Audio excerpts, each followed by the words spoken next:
Alors, je m'appelle Erwan Lecaire, j'ai 30 ans.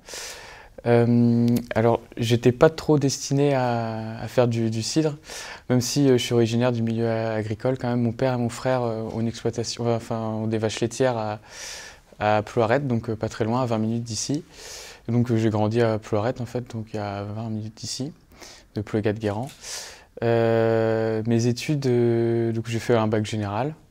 Après, je me suis orienté vers des études de droit. Jusqu'à l'obtention de mon certificat pour être avocat. J'étais avocat pendant 4 ans à Paris et j'en avais pas marre de la profession, mais j'avais envie d'avoir un projet un peu plus concret et un peu renouer un peu avec mes origines en fait je pense.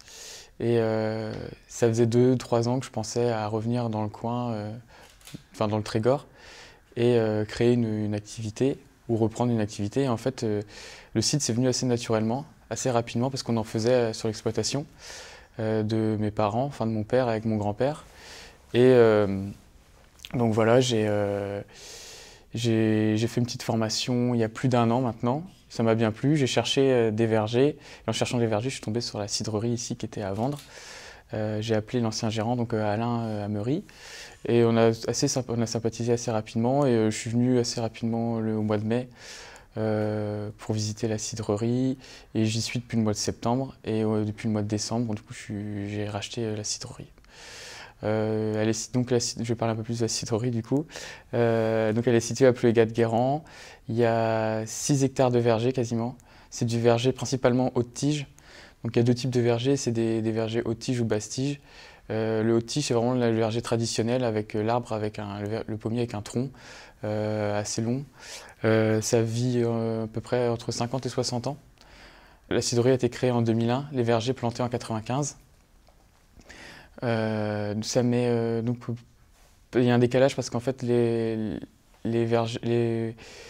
pommiers haute tige ça met un peu plus de temps à produire que les vergers basse tige.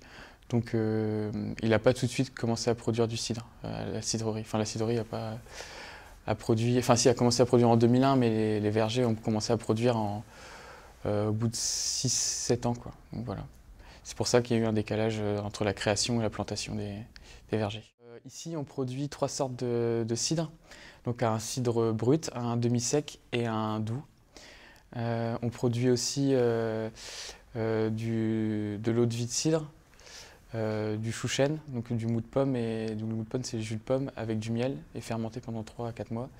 On produit aussi du pommeau, donc c'est de l'eau de vie et du mou de pomme, mais vieilli pendant 2-3 ans dans les fûts aussi. Et on fait beaucoup de jus de pomme aussi, du jus de pomme et du jus de pomme pétillant. Ça marche pas mal, ça plaît beaucoup. Et du vinaigre de cidre. Façon de produire, en fait on ramasse avec une toute petite machine qui abîme pas du tout les fruits, donc on peut les garder une semaine facilement. On ramasse par variété et chaque caisse est pesée avant le pressage. Donc on sait exactement ce qu'on met dans chaque cuve en fait. C'est pour avoir une recette assez linéaire, essayer de retrouver un peu le même produit tous les ans. Même si en fait on ne maîtrise pas tout parce que la fermentation elle se fait spontanément. C'est des levures qui sont naturellement présentes sur la peau de la pomme principalement, mais aussi dans la cave, sur les cuves, sur les matériels de pressage. Et en fonction des levures qu'il y a sur la peau de la pomme, ça donne des goûts différents. Donc on ne maîtrise pas tout. Mais voilà, on travaille de façon artisanale, quoi.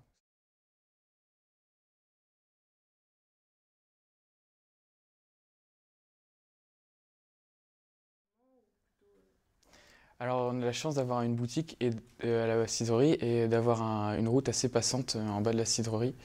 Donc en fait c'est beaucoup de ventes en direct.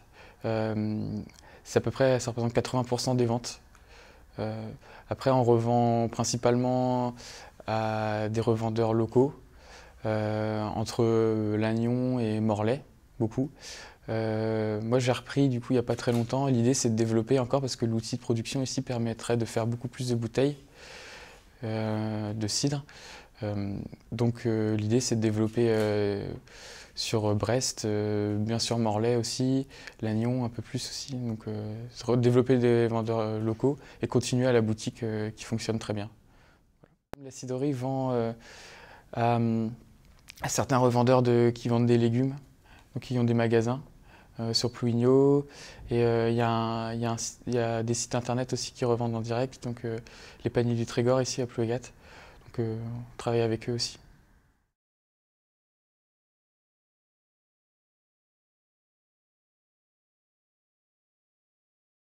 C'est vrai que ça fait pas très longtemps que je suis là, mais je sais que l'an dernier, pendant le confinement, ça a été un peu compliqué. Il n'y a eu aucun client, évidemment, quasiment. Euh, mais ça s'est un peu rattrapé quand même cet été. Il y a eu vraiment de l'engouement pour la consommation de produits locaux. À partir du printemps jusqu'au mois de septembre, ça a bien marché. Donc ça a un peu rattrapé les 2 mois vraiment où il n'y a rien eu. Ici, depuis que j'ai repris, ça marche plutôt bien. Il y a vraiment beaucoup de passages. C'était beaucoup de touristes évidemment au mois de septembre.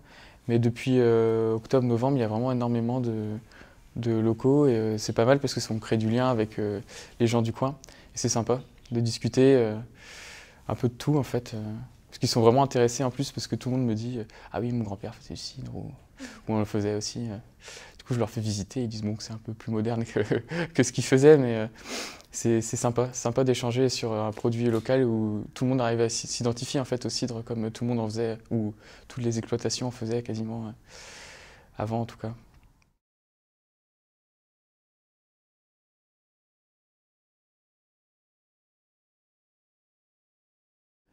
Bah, l'idée c'est de développer encore les ventes à l'extérieur.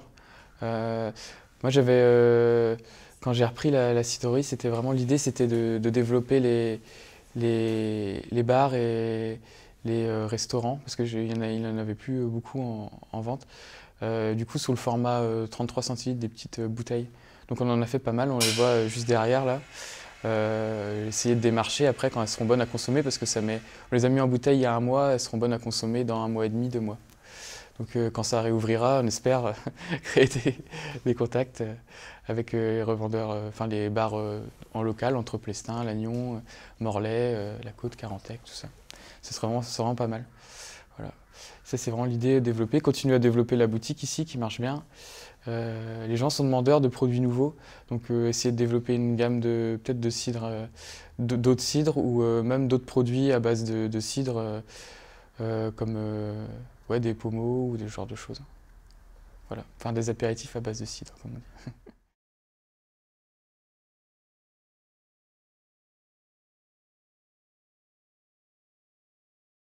Ouais, alors le site internet est en cours de refonte. Mais ouais, ouais, je vais essayer de vendre aussi, j'en ai pas parlé, mais essayer de revendre via le site internet et faire des expéditions.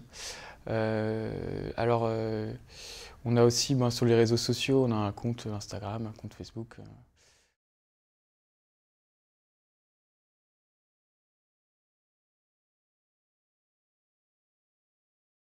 Bah, il y a pas mal de retours sur Instagram, c'est assez marrant parce que les, euh, les cavistes sont pas mal branchés sur Instagram, enfin certains en tout cas. Et quand on fait des petites stories, des trucs, on a souvent des retours des cavistes qui nous revendent déjà et d'autres qui nous contactent. Donc c'est plutôt pas mal, les retours sont bons. Sur Facebook, c'est plutôt pour les événements un peu. C'est pour du local, quoi. Vraiment, ça marche pas mal sur des petits événements. Je pense que. Enfin bon, on n'en fait pas, on n'en a pas vraiment fait enfin, avec les restrictions, mais je sais qu'on a pas mal de retours sur des petites publications qu'on avait fait. Ça marche pas mal. Et le site, on est beaucoup appelé euh, pour savoir si on fait des expéditions et les gens regardaient le site avant. Mais comme il n'y a pas les tarifs encore dessus, ils nous appellent pour avoir les tarifs, comment on fait les expéditions. Mais du coup, c'est vraiment, il y a de la demande. Donc c'est vraiment, c'est pas à négliger, on va le développer, je vais le développer. Ouais.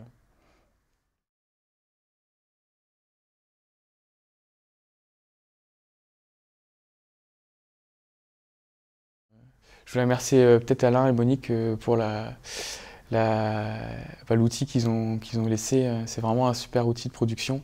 Et ça demande à se développer, mais c'est vraiment enfin, ça demande. Il y a tout pour réussir ici, je pense. Et faut y aller maintenant, quoi. Faut prendre. Faut crocher dedans, quoi.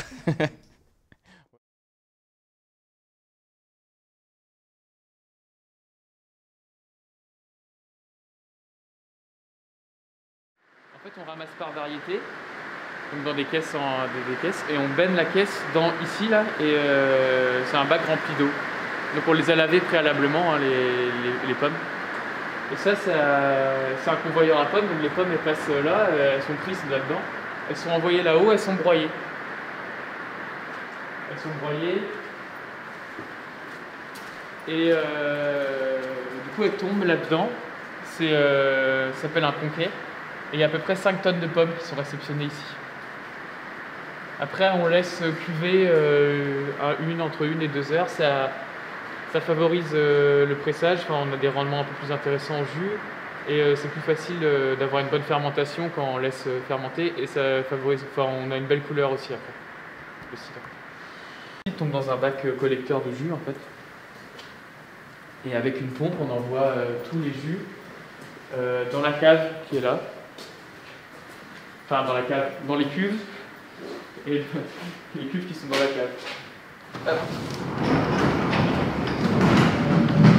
Alors en ce moment, c'est l'embouteillage. Donc là, ça, c'est l'embouteilleuse. Du coup, je la stocke ici parce qu'on embouteille ici. Du coup, les jus sont envoyés dans les cuves qui sont ici, quoi. Donc il y a 11 cuves de 5000 litres. Voilà, on a fait 6 cuves de cidre. Il reste encore 3 cuves à embouteiller. Et une cuve de cidre à distiller et une cuve de jus de pomme cette année. Donc voilà, il y a de quoi faire un peu plus encore l'an prochain, j'espère faire un petit peu plus. Ça dépendra de comment fonctionne le commerce aussi.